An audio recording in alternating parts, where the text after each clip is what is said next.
नमस्कार, मैं डॉक्टर जितेंद्र साधवानी, निदेशक निवारण होम्योपैथिक रिसर्च सेंटर एवं क्लिनिक। मैं होम्योपैथिक चिकित्सक होने के साथ साथ लेखक भी हूँ। मेरे द्वारा लिखी गई और उत्तर प्रदेश हिंदी संस्थान द्वारा प्रकाशित पुस्तकें चिकित्सा विषय पर आधारित हैं और उनका प्रकाशन स्टेट गवर्नमेंट द्वारा कराया गया है। आज हम लोग एक बहुत कॉमन टॉपिक, बहुत ऐसा सामान्य समस्या जिसके बारे में WHO का पूर्वानुमान है कि 2050 तक दुनिया की लगभग आधी आबादी से ग्रस्त होगी, यानी इसे एक प्रकार का एपिडेमिक की तरह घोषित किया है WHO ने आने वाले समय के लिए। इसके विषय में हम लोग आज कुछ बातें शेयर करेंगे।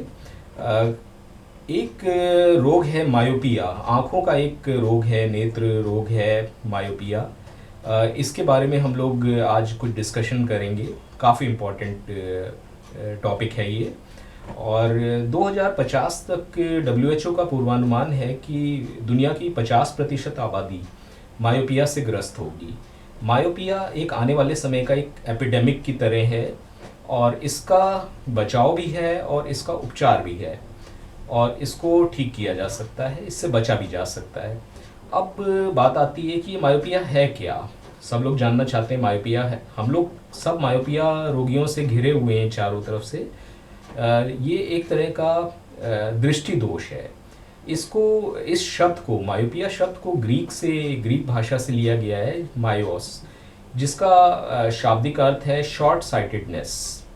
शॉर्ट साइटेडनेस मतलब ये दूर की दृष्टि इसकी कमज़ोर हो जाती है, दूर की चीज़ें देखने में इसको कष्ट होता है, दिक्कत होती है, ब्लड विज़न हो जाती है बेसिकली। और ये रोग बच्चों में भी हो सकता है, बड़ों में भी हो सकता है। अब हम लोग आते हैं कि मायोपिया में होता क्या है। मायोपिया को समझने से पहले हमें कुछ एनाटमी समझनी पड़ेगी अपने आँखों की, नेत्र की। एनाटमी में अगर हम आते हैं तो आँखों की एनाटमी समझने से पहले हमें थोड़ा सा कैमरे का नॉलेज होना चाहिए। कैमरे में 3 पार्ट होते हैं। पहला पार्ट होता है, सबसे बाहर एक ट्रांसपेरेंट लेयर होती है, ट्रांसपेरेंट एक शीशा होता है जिससे लाइट किसी वस्तु से रिफ्लेक्ट होके आपके उससे होके अंदर एक लेंस से टकराती है। लेंस में से वो लाइट निकल के पीछे एक फिल्म होती है, कैमरा फिल्म, उसमें वो साफ साफ क्लियर इमेज बनती है उसकी। अब ये 3 पार्ट अगर देख लें तो बिल्कुल इसी प्रकार से हमारे आँखों में भी हैं 3 पार्ट। हमारे आँख का जो सबसे बाहर का हिस्सा है, निर्जीव टिश्यू है, डेड टिश्यू है, कॉर्निया। कॉर्निया एक थिन लेयर है जो जिसमें जीवन नहीं है, जिसकी सेल्स डेड हैं। और कॉर्निया से हमारी जब कोई लाइट किसी वस्तु पे पड़ती है, जैसे हम किसी वस्तु को देखना चाह रहे हैं, किसी ऑब्जेक्ट को देख रहे हैं, तो कॉर्निया से उस लाइट से, उस ऑब्जेक्ट से रिफ्लेक्ट होकर कॉर्निया में आती है लाइट। कॉर्निया के अंदर से होते होते एक क्रिस्टलाइन लेंस होता है हमारे नेत्र के अंदर। उस लेंस से लाइट होके अंदर आईबॉल से ट्रैवल करते हुए वो अल्टीमेटली रेटिना पे इमेज फॉर्मेशन होता है। रेटिना जो है सबसे पीछे की पोस्टीरियर लेयर है और वो फोटो रिसेप्टर सेल्स से बनी होती है जो लाइट के लिए बहुत संवेदनशील होते हैं। अब रेटिना पे इमेज बनती है। जब रेटिना पे इमेज बनती है तो वो ऑप्टिक नर्व के थ्रू हमारे ब्रेन को मैसेज जाता है और हमें वो वस्तु दिखाई देती है। अब बात आती है कि अगर हम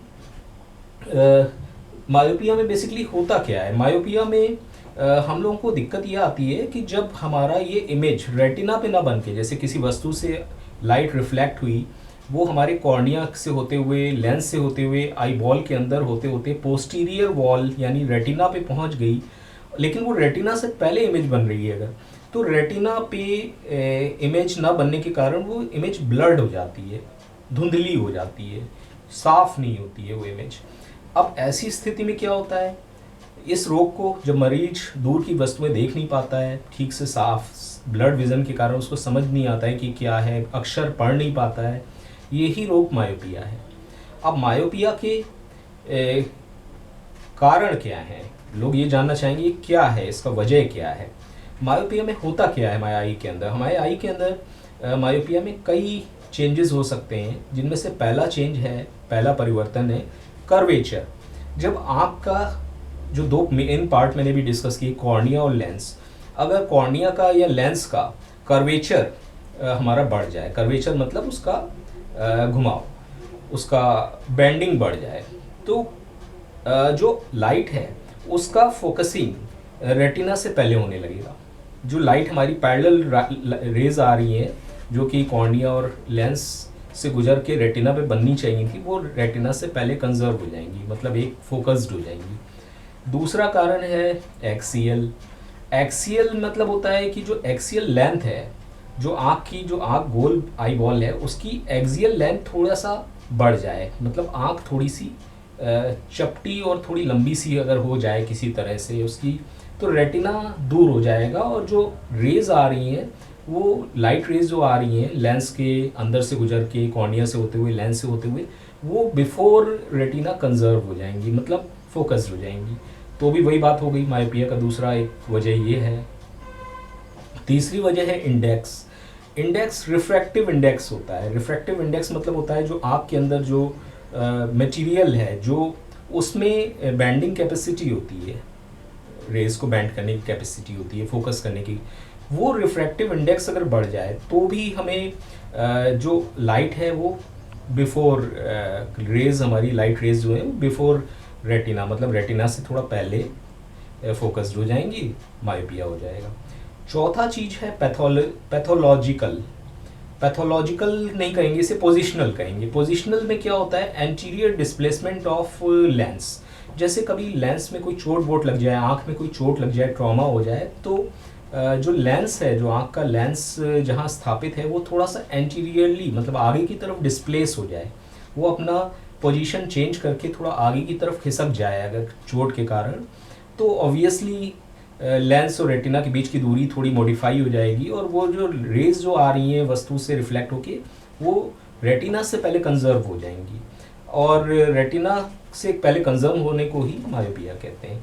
अब अगर हम बात करते हैं ये कितने प्रकार का होता है, मायोपिया कितने प्रकार का होता है। मायोपिया कंजेनाइटल हो सकता है जो कि सिंस बर्थ है, सिंपल हो सकता है।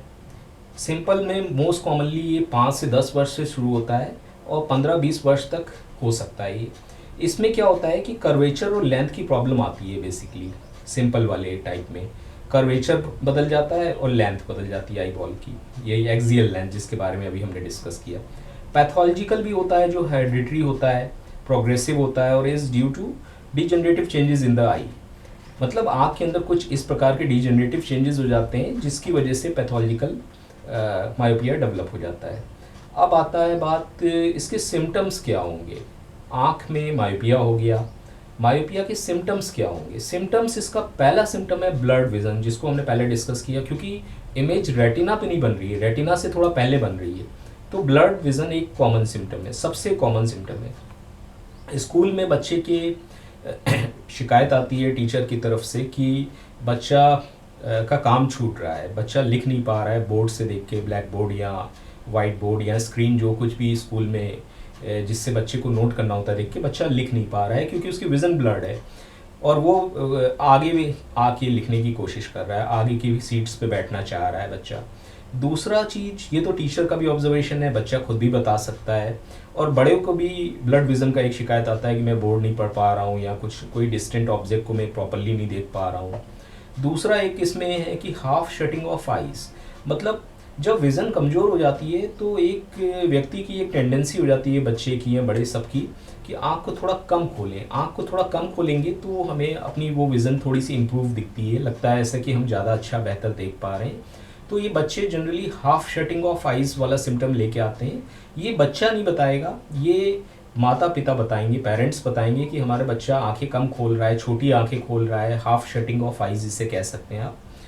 तीसरा चीज़ है आउटवर्ड डेविएशन ऑफ आई जो होता है, ये एक तरह का स्क्विंट डेवलप हो जाता है। एक्चुअली नॉर्मली हम लोग जब दूर की वस्तु देखते हैं तो हमारी दोनों आइज़ की विज़न एक पॉइंट पे कंजर्व होती हैं, मतलब इनवर्ड मूवमेंट होता है आई का। तो ये जब आप मायोपिक पेशेंट आता है तो इसमें आउटवर्ड डेविएशन आता है। आउटवर्ड डेविएशन का मतलब ये हो गया कि एक प्रकार का स्क्विंट, भैंगापन टाइप का डेवलप हो जाता है जिसमें आंखें बाहर की तरफ देख रही होती हैं, और ये एक बड़ी समस्या है, ये कॉम्प्लिकेशन कह सकते हैं मायोपिया का, स्क्विंट डेवलप हो जाता है। और इसके बाद आता है प्रोमिनेंट आई बॉल। एक साइंस की बात करें तो प्रोमिनेंट आई बॉल मतलब आई थोड़ी बड़ी दिखती है, प्रोमिनेंट आई बॉल है, लेकिन ये बहुत इसकी सिग्निफिकेंस नहीं है, क्योंकि ये तो एक कंपैरेटिव टर्म है। आप इसको तुलनात्मक वे में देखेंगे तो आपको लगेगा कि हाँ आँख थोड़ी बड़ी है, लेकिन इसका कोई बहुत ज़्यादा सिग्निफिकेंस नहीं है। और दूसरा साइन है रेटिनल चेंजेस, जिसको रेटिनोस्कोपी द्वारा हम लोग देख सकते हैं कि पैथोलॉजिकल चेंजेस जो आ रहे हैं आँख के अंदर, वो रेटिनल चेंजेस आपके आई सर्जन इसको डिटेक्ट कर सकते हैं। डायग्नोसिस कैसे करेंगे? इसकी डायग्नोसिस बहुत सिंपल है। इसकी आपको एक आँख के स्पेशलिस्ट के पास विज़िट करना पड़ेगा। आँख के सर्जन, आई सर्जन के पास आप विज़िट करेंगे, वो आपको रेटिनोस्कोपी से आपका रेटिना जांचेंगे। और ये रेटिनोस्कोपी क्या है? एक हैंड हेल्ड डिवाइस है जिससे लाइट आँख के अंदर आप भेजते हैं, और उसको उसके मूवमेंट्स और रिफ्लेक्शंस को आप कंफर्म करते हैं कि रिफ्रैक्टिव एरर है कि नहीं उनके थ्रू। मतलब आपको ये पता चलता है कि रिफ्रैक्टिव एरर है कि नहीं। ये हो गया रेटिनोस्कोपी, पहला तरीका। दूसरा होता है ए स्कैन। ये क्या है? ए स्कैन एक सिंपली अल्ट्रासाउंड है, जिसमें हम लोग अल्ट्रासाउंड प्रोब टाइप का एक होता है, जिसको जो अपनी अल्ट्रासाउंड वेव्स को थ्रो करता है आई के अंदर, आई बॉल के अंदर, और वो रिफ्लेक्शंस और इको को और उनकी टाइमिंग्स को कैलकुलेट करके आई बॉल की लेंथ बताता है। जो एक्सियल मायोपिया हम लोगों ने अभी स्टडी किया था, डिस्कस किया था, उसमें एक्सियल लेंथ बढ़ जाती है ना, तो वो ए स्कैन से पता चल जाता है। इस प्रकार का एक अल्ट्रासाउंड है जो आँख का अल्ट्रासाउंड होता है। और बच्चा या बड़ा किसी की भी विज़न कम होती है तो स्नेलन चार्ट को पढ़वाया जाता है। स्नेलन चार्ट को पढ़ के हम लोग जब उसमें हम लोग विज़न को एनालाइज करते हैं कि 6/6 है। 6/6 मीन्स नॉर्मल, परफेक्ट। उसमें हम लोग कितनी लाइनें पढ़ पाए उस हिसाब से कैलकुलेट करके स्नेलन चार्ट को पढ़वाते हैं, हिंदी में भी, इंग्लिश में भी, या जिनको पढ़ना नहीं आता है उनके लिए भी सर्कल्स होते हैं, बहुत तरीके होते हैं उसमें। स्नेलन चार्ट को एक सर्टेन दूरी पे क्लिनिक पे स्थापित किया जाता है और उसको पढ़वाया जाता है। और स्नेलन चार्ट के बाद अब आती है बात कि भाई मायोपिया है, मायोपिया पता चल गया, डायग्नोज हो गया। अब मायोपिया में हमको क्या करना है? मायोपिया में ट्रीटमेंट करना है। ट्रीटमेंट क्या है? मायोपिया का ट्रीटमेंट ये है। अब इसमें बेसिकली एक बात समझने की कोशिश कीजिएगा। मायोपिया में जो पैरेलल लाइट आ रही है एक ऑब्जेक्ट से, एक किसी वस्तु से पैरेलल लाइट जो आ रही है, वो कंजर्व होनी है, मतलब फोकस होनी है लेंस और कॉर्निया से होते हुए, मतलब पहले कॉर्निया से फिर लेंस से होते हुए उसको फोकस होना है रेटिना पे। अब ये जो फोकसिंग पावर है, ये 2/3 पावर, मतलब इसमें कंट्रीब्यूशन 2/3 तो कॉर्निया का है और 1/3 है लेंस का। मतलब कॉर्निया का रोल ज़्यादा है। कॉर्निया जो आउटर मोस्ट ट्रांसपेरेंट लेयर है आँख की, जो सबसे बाहर वाली परत है, वो कंजर्व करने में 2/3 योगदान देती है, फोकस करने में लाइट को, लाइट रेस को। और जो अंदर का लेंस का दूसरा स्टेप है वो 1/3 करता है।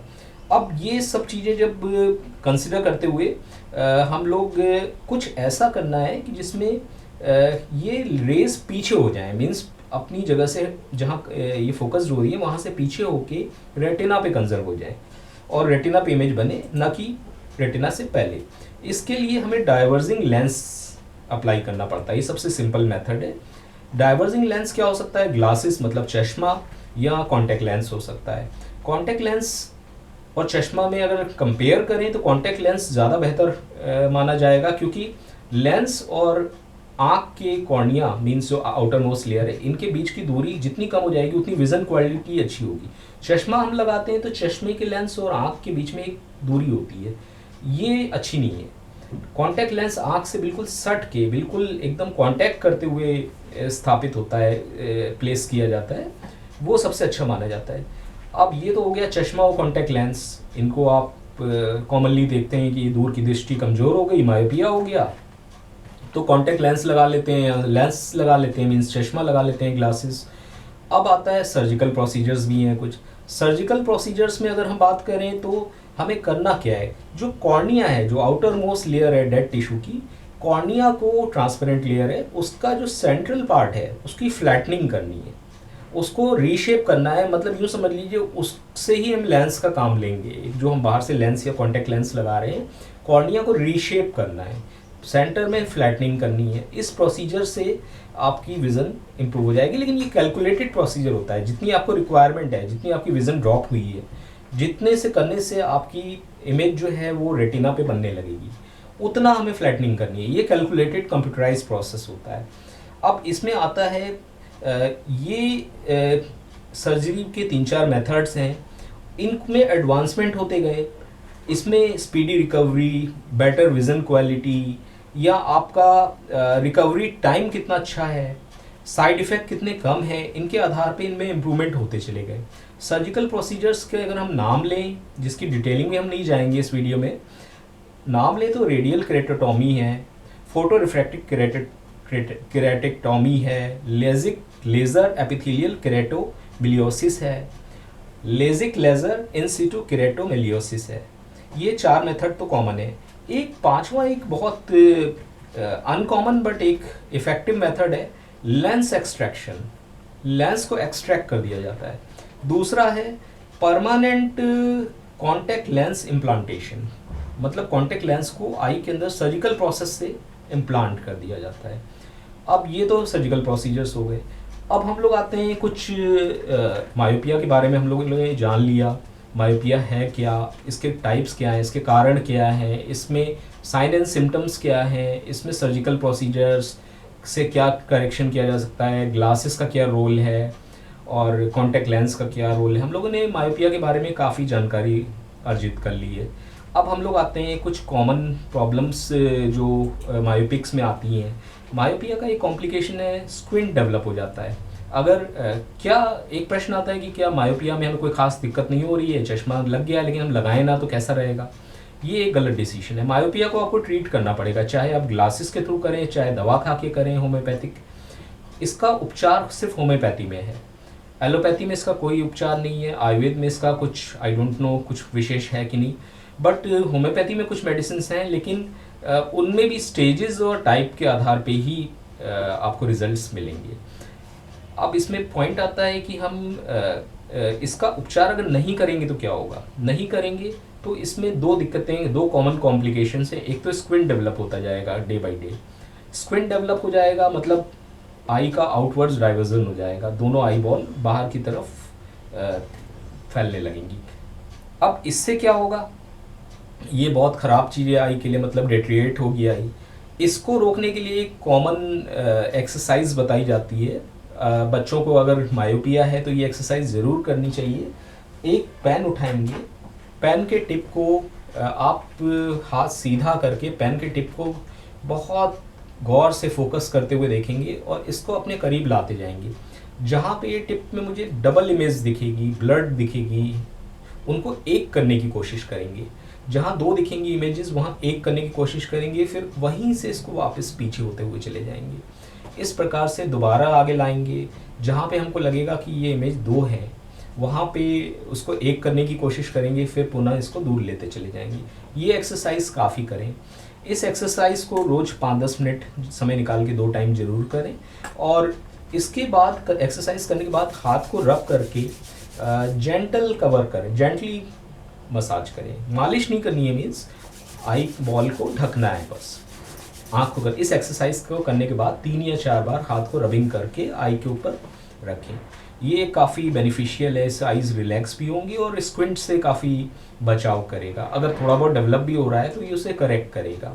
ये एक्सरसाइज मायोपिक्स को करनी। हाँ, इसमें एक पॉइंट बताना है, चश्मा लगा के करनी है, चश्मा उतार के नहीं करनी है। इसको चश्मा लगा के करना है स्क्विंट एक्सरसाइज को, ये पेन एक्सरसाइज को। दूसरा एक बहुत बढ़िया एक एडवांस रिसर्च हुई है कि अगर आप 40 मिनट नंगे पैर घास पे चलते हैं, मॉर्निंग बेटर रहेगा बट कभी भी चल सकते हैं अगर टाइम इशू हो तो, 40 मिनट तक नंगे पैर मतलब बिना स्लीपर, बिना शू के, बिना सॉक्स के अगर आप घास पे चलते हैं तो it will be very beneficial for eyes और माइग्रेन और कई चीज़ों में तो बेटर है ही ये एक्सरसाइज, बट आँख के लिए बहुत अच्छी मानी जाती है। इसको आप कर सकते हैं। और इसके अलावा पौष्टिक आहार लीजिए, अच्छा खाइए पीजिए। हाँ, एक कॉमन क्वेश्चन आता है, क्या विटामिन ए के कैप्सूल खाने से आई मेरी इम्प्रूव हो सकती है, मायोपिया ठीक हो सकता है? बिल्कुल नहीं। मायोपिया में विटामिन ए का कोई ख़ास रोल नहीं है। Vitamin A is essential for I health, but myopia के लिए विटामिन ए का कोई ऐसा अभी तक किसी रिसर्च में सामने नहीं आया है कि विटामिन ए आप लेंगे तो आपकी आई इम्प्रूव हो जाएगी। हाँ, एक क्वेश्चन और इसमें बनता है कि अगर हमने चश्मा नहीं लगाया तो आपने बताया स्क्विंट डेवलप हो जाता है, और कोई कॉम्प्लिकेशन भी हो सकती है क्या? बिल्कुल हो सकती है, रेटिना पे लोड आता है। हाई मायोपिक्स पे जिनका नंबर बहुत ज़्यादा है उनका रेटिना वैसे भी डिजेनरेट होने लगता है और रेटिना का डिटैचमेंट का पॉसिबिलिटी बढ़ जाती है। मायोपिक्स को रेटिना का डिटैचमेंट रोकने के लिए अपने आई पे इस प्रकार का लोड नहीं आने देना चाहिए। तो कोशिश ये करना चाहिए आप अपने मायोपिया को करेक्ट कीजिए या उसको पैलिएट कीजिए थ्रू लेंस या कॉन्टैक्ट लेंस या किसी सर्जिकल प्रोसीजर के थ्रू उसे ठीक कीजिए। एनी हाउ, मतलब इसको अफोर्ड मत कीजिए इस रोग को, इसको पालिए मत इस रोग को। और अब इसके बाद आता है एक प्रश्न ये है कि मायोपिक्स को जीवन भर चश्मा लगाना होता है। हाँ भाई, अब अगर चश्मा आपने ऑप्ट किया है तो आपको लगाना पड़ेगा। एक प्रश्न ये आता है कि नंबर कब तक बढ़ेगा, नंबर कब तक बढ़ेगा? मायोपिया का नंबर जो है हमारा, मायोपिक हो गए हैं ये नंबर, ये जनरली ग्रोइंग फेज के बाद, मतलब 20, 22, 24 साल के बाद जब आपकी एज स्टेबल हो जाती है, ग्रोथ स्टेबल हो जाती है, सॉरी, ग्रोथ जब आपकी रुक जाती है तो मायोपिया का नंबर बढ़ना भी रुक जाता है। और जनरली सर्जिकल प्रोसीजर्स इस एज के बाद किए जाते हैं, नहीं तो ये नंबर वापस लौट आएगा। मान लीजिए सर्जिकल प्रोसीजर करके कोई लेजिक लेज़र या कोई भी सर्जिकल प्रोसेस करके आपका चश्मा उतारा गया, आपको चश्मे से मुक्ति दिलाई गई या नंबर आपका करेक्ट किया गया, लेकिन ग्रोइंग एज है तो वो नंबर वापस लौट आएगा, भले ही उतनी संख्या में ना आए, उतने मात्रा में ना आए, लेकिन फिर भी लौट आएगा। तो ये वेट किया जाता है जब आपकी एज स्टेबल हो जाए तब ये करेक्शन किया जाता है। अब आता है कि होम्योपैथी में इसका क्या उपचार है। अभी जैसे मैंने बताया कि होम्योपैथी में इसका उपचार है।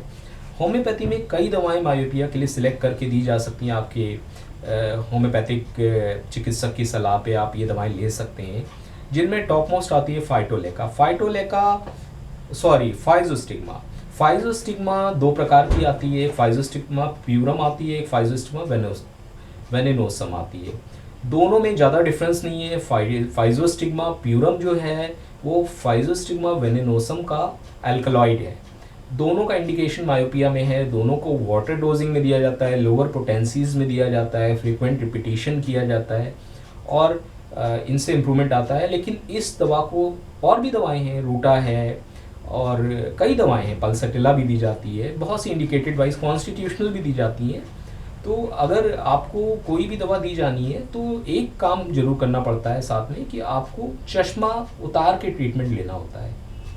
मतलब चश्मा अगर आप लगाएंगे और होम्योपैथिक दवा लेंगे, आप चश्मे के थ्रू विज़न को 6/6 करेक्ट करके आप होम्योपैथिक दवा लेंगे तो इट विल नॉट एक्ट। चश्मा उतारना पड़ेगा, नहीं तो एटलीस्ट इतना तो कर सकते हैं कि एक नंबर पीछे लगाया जाए। जो आपका पिछला चश्मा रहा होगा, जिसका नंबर थोड़ा कम रहा होगा, उसका उपयोग करके आप अपना ये काम कर सकते हैं, होम्योपैथिक ट्रीटमेंट ले सकते हैं। होम्योपैथी अच्छा काम करती है, चश्मे उतरे हैं लोगों के, और लेकिन ये भी टाइप और एक्सटेंट पे डिपेंड करता है। बहुत ज़्यादा एक्सटेंट है तो हाँ, बच्चों में काफ़ी इसका अच्छा रिजल्ट है। बच्चों में मायोपिया बहुत अच्छा करेक्ट होता है होम्योपैथिक मेडिसिन से।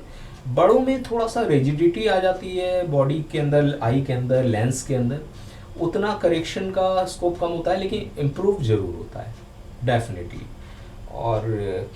और क्या बताना चाहिए इसमें, मायोपिया में ऑलमोस्ट सब मैंने आपको डिस्कस कर लिया है। आपको अगर ये जानकारी अच्छी लगी हो तो आप इसको लाइक और शेयर ज़रूर कीजिएगा, मेरे चैनल को सब्सक्राइब कीजिएगा। जय हिंद, जय हनीमैन, जय होम्योपैथी।